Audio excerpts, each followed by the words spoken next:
Hello everyone, आज हम कक्षा 5 की हिंदी की पाठ्य पुस्तक से पाठ 16 पढ़ने जा रहे हैं, पानी रे पानी। तो चलिए शुरू करते हैं इस कहानी को। तो यहाँ पर हमें पानी के बारे में इस चैप्टर में बताया गया है।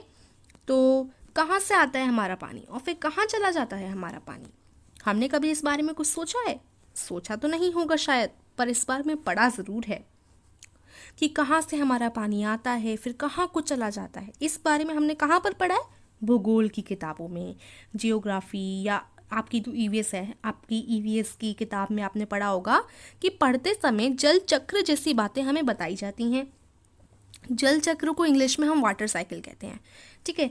और जल चक्र में क्या होता है, एक सुंदर सा चित्र भी होता है इस पाठ के साथ। सूरज, समुद्र, बादल, हवा, धरती, फिर बरसात की बूंदें और लोग, फिर बहती हुई एक नदी और उसके किनारे बसा तुम्हारा हमारा घर, गांव या शहर। तो जैसा वाटर साइकिल आपको पता ही है, जल चक्र, उसमें बताया जाता है कि पानी पहले तो भाप बनकर उड़ता है, फिर ऊपर जाता है बादलों में, फिर बादल बरसात करते हैं, फिर बूंदें दिखाई जाती हैं और इस तरीके से एरो लगा लगा के जैसे ये बादल बना दिए, बादल से ये बूंदें टपकी, उसके बाद अलग एरो करके नदी दिखा दी। इस तरीके से पूरा जो हमारा जल चक्र होता है वो बताया जाता है हमें कि पानी कहाँ कहाँ से आता है, कहाँ कहाँ को जाता है। ये सब हमारा पूरा लाइफ साइकिल वाटर का हमें बताया जाता है। तो यही इसमें बोला गया है। चित्र के दूसरे भाग में यही नदी अपने चारों तरफ का पानी लेकर उसी समुद्र में मिलती देखती है। चित्र में कुछ तीर भी बने रहते हैं। तीर को यहाँ इस तरीके से तीर बने होते हैं, फिर बताया जाता है कि ये होता है, फिर ये होता है, फिर ये होता है। इस तरीके से वाटर साइकिल में तीर बने होते हैं। उसके बाद यहाँ पर हम देखते हैं समुद्र से उठी भाप बादल बनकर पानी में बदलती है और फिर इन तीरों के सहारे जल की यात्रा एक तरफ से शुरू होकर समुद्र में वापस मिल जाती है। तो जैसा मैंने आपको बताया, समुद्र में से जो भाप आती है वो बादल में बदल जाती है। फिर बादल क्या करते हैं, अपनी बरसात करते हैं। बरसात से फिर जो भी तीरों के सहारे, एरोज के सहारे बताया जाता है कि पानी कहाँ कहाँ जाता है और फिर ये जो जल है, ये जो पानी है, उसकी यात्रा शुरू हो जाती है और ख़त्म कहाँ होती है, समुद्र में वापस से मिलकर। ठीक है, इसको हम जल चक्र कहते हैं, वाटर साइकिल कहते हैं, आपने पढ़ा होगा। जल चक्र पूरा हो जाता है। यह तो हुई जल चक्र की किताबी बात, पर अब तो हम सबके घरों में, स्कूलों में, माता पिता के दफ्तरों में, कारखानों और खेतों में पानी का कुछ अजीब सा चक्कर सामने आने लगा है। नलों में अब पूरे समय पानी नहीं आता। नल खोलो तो उससे पानी के बदले सूं सूं की आवाज़ आने लग जाती है। आपने देखा होगा, कभी कभी आती है। पानी आता भी नहीं, पानी आता भी है तो बेवक्त कभी भी आ जाता है, कभी देर रात को तो कभी भोर सवेरे। मीठी नींद छोड़कर घर भर की बाल्टियां, बर्तन और घड़े भरते फिरो। पानी को लेकर कभी कभी कहीं कहीं आपस में तू तू मैं भी होने लगती हैं। अब देखो, आपकी जो बाल्टियाँ होंगी, घर की जो भी चीज़ें होंगी, आप उन्हें भोर सवेरे या कहो रात में भरने निकलते हैं। तो आजकल पानी की बहुत कमी होने लगी है और पानी के लिए अब तो झगड़े भी होने लगे हैं कि ये पानी मेरा है। तू मैं का ये मतलब है झगड़े। रोज रोज के इन झगड़ों टंटों से बचने के लिए कई घरों में लोग नलों की पाइप में मोटर लगवा लेते हैं। इससे कई घरों के पानी खींचकर एक ही घर में आ जाता है। तो कई लोग मोटर लगवा लेते हैं पैसों से। उससे क्या होता है, कई घरों का पानी खींचकर उन्हीं की मोटर में आ जाता है और उन्हीं का हो जाता है। तो ये कैसी बात हुई, यह तो आपस का, आसपास का हक छीनने जैसा काम है। अब किसी और का पानी था, आपने सबका छीनकर अपने पास ले आया आप उस पानी को मोटर के जरिए। तो ये तो आसपास का आपने हक छीन लिया उनका पानी का। लेकिन मजबूरी मानकर इस काम को मोहल्ले में कोई एक घर कर बैठे तो फिर और कई घर यही करने लगते हैं। अब जैसे किसी एक ने मोटर लगवा ली तो सारे लोग सोचेंगे अरे उसके यहाँ तो बहुत अच्छा पानी आ रहा है तो हम भी लगवा लेते हैं। इस तरीके से एक घर करे तो सारे घर यही काम कर बैठते हैं और इससे क्या होती है, पानी की कमी और बढ़ जाती है। क्योंकि सबका आप हक छीनते जाते हैं। नीचे से, ज़मीन से पानी जो आता है सबके घरों के नीचे से होकर आता है, सबके जो हक होता है पानी का वो छीनकर मोटर में भर जाता है। तो इस तरीके से पानी की कमी और होने लगती है। पानी की कमी और बढ़ जाती है। शहरों में तो अब कई चीज़ों की तरह पानी भी बिकने लगा है। आपने देखा होगा, रेलवे स्टेशन पे कई जगहों पर पानी की बोतलें बिकती हैं और पन्नियों में भी पानी आता है। यह कमी गांव शहरों में ही नहीं बल्कि हमारे प्रदेशों की राजधानियों में और दिल्ली, मुंबई, कोलकाता, चेन्नई और बेंगलोर जैसे बड़े शहरों में भी लोगों को भयानक कष्ट में डाल देती है। तो पानी की कमी, ये ऐसा ही नहीं है कि गाँव में ही पानी की कमी है। पानी की कमी आपको दिल्ली में, मुंबई में, कई बड़े बड़े शहरों में देखने को भी मिलेगी। बहुत ही भयंकर हालत में, कष्ट में डाल देती है। इतनी पानी की कमी हो गई है अब आजकल सब जगह। देश के कई हिस्सों में तो अकाल जैसी हालत बन जाती है, यानी ना वहाँ खाना होता है ना पानी होता है, अकाल पड़ जाता है, पूरा सूखा हो जाता है। यह तो हुई गर्मी के मौसम की बात। अब हम बात करते हैं बरसात के मौसम की। लेकिन बरसात के मौसम में क्या होता है, जब रेनी सीजन होता है तब क्या होता है, लो सब तरफ पानी ही बहने लगता है।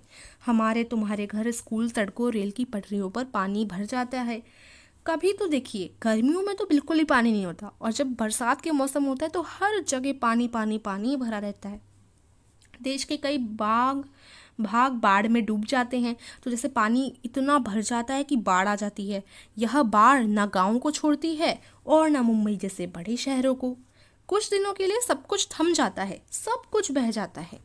ये हालात हमें बताते हैं कि पानी का बेहद कम हो जाना और पानी का बेहद ज़्यादा हो जाना, यानी अकाल और बाढ़ एक ही सिक्के के दो पहलू हैं। यानी कभी तो बहुत ही कम हो जाता है, कभी एकदम ज़्यादा हो जाता है, और ये दोनों ही कंडीशन सही नहीं रहती। कभी एकदम अकाल, कभी एकदम बाढ़।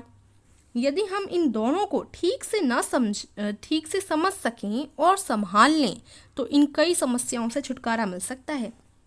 चलो थोड़ी देर के लिए हम पानी के इस चक्कर को भूल जाएं और याद करें अपनी गुल्लक को, जिसमें आप पैसे जमा करते हैं। गुल्लक को याद करें। अब भी हमें कोई पैसे देता है, हम खुश होकर दौड़कर उससे झट से अपनी गुल्लक में डाल लेते हैं।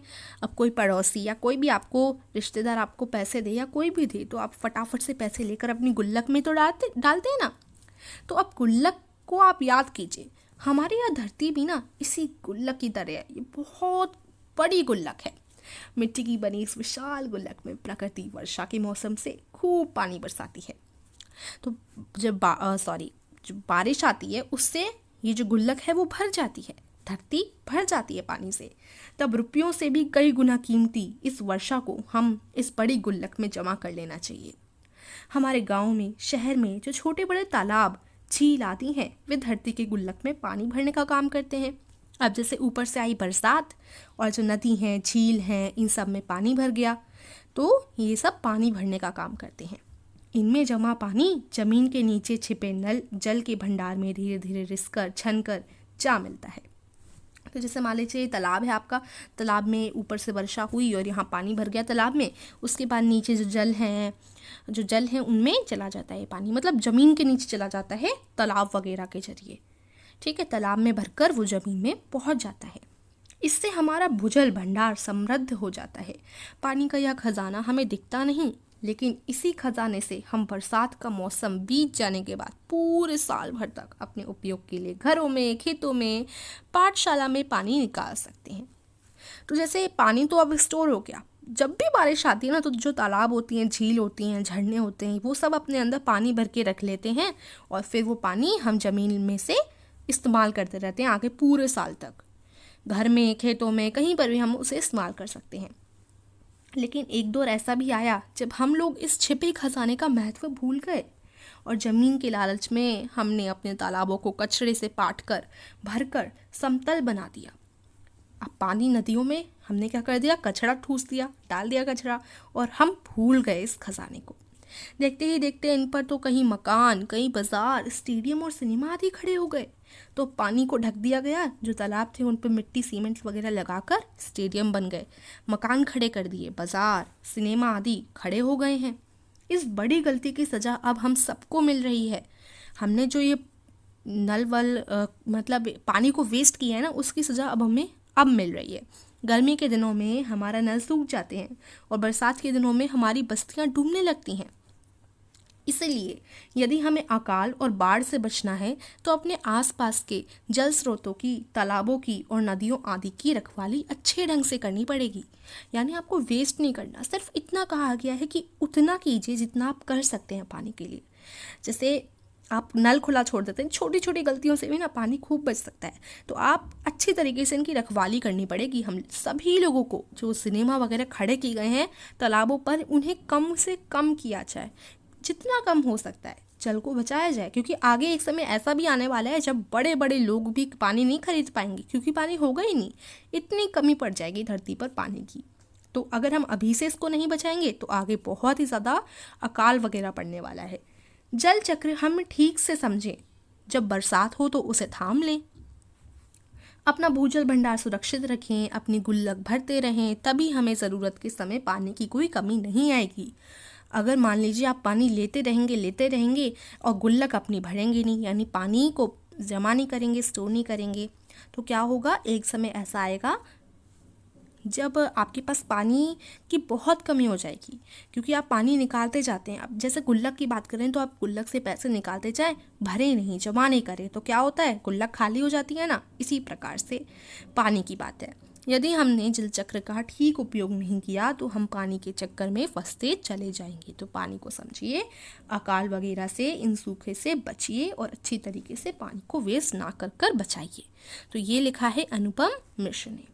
अब यहाँ पर जो ऊपर हमें यहाँ हक की बात दी गई है, इसको हम पढ़ते हैं। हक की बात। आज़ादी के बाद पिछले 60 वर्षों में दिल्ली में पानी की औसत मांग या खपत लगभग 3 गुना बढ़ गई है, क्योंकि लोग दिल्ली वगैरह ऐसे शहरों में, बड़े बड़े शहरों में बस गए हैं। पर झुग्गी बस्तियों को अभी भी औसत खपत का 30% पानी ही मिल पाता है। तो अब देखो, झुग्गी बस्तियों का मतलब है जो झोपड़ियों वगैरह में रहते हैं गरीब लोग जो होते हैं, उन्हें अब पानी नहीं मिलता। उन्हें जितना पानी मिलना चाहिए सिर्फ उसका 30% मिलता है। यानी पानी की दिल्ली और बड़े शहरों में इतनी कमी है कि अभी भी लोगों को ढंग से, जितना उन्हें मिलना चाहिए उतना पानी ज़रूरत के हिसाब से नहीं मिलता। जब ज़रूरत के हिसाब से लोगों को पानी नहीं मिलता तो उनके हक छीनते हैं। ये तो हक छिन जाता है उनका कि हमारा पानी का हक किसी और को मिल गया। किसी को ज़्यादा पानी मिल जाता है, किसी को बिल्कुल नहीं मिल पाता। हमारे समाज में ज़रूरतों से जुड़े और कौन से मुद्दे हैं जहाँ हमें बराबरी का बंटवारा नहीं दिखाई देता और कई लोगों का हिस्सा छीनकर कुछ लोगों को दे दिया जाता है। कुछ अमीर लोग होते हैं, वो कुछ खरीद लेते हैं, लेकिन जो लोग रह जाते हैं उनका हक छिन जाता है। तो ऐसे और कौन कौन से चीज़ें हैं जिनमें बंटवारा नहीं हो पाता, कुछ लोगों का हिस्सा छीनकर कुछ लोगों को दे दिया जाता है।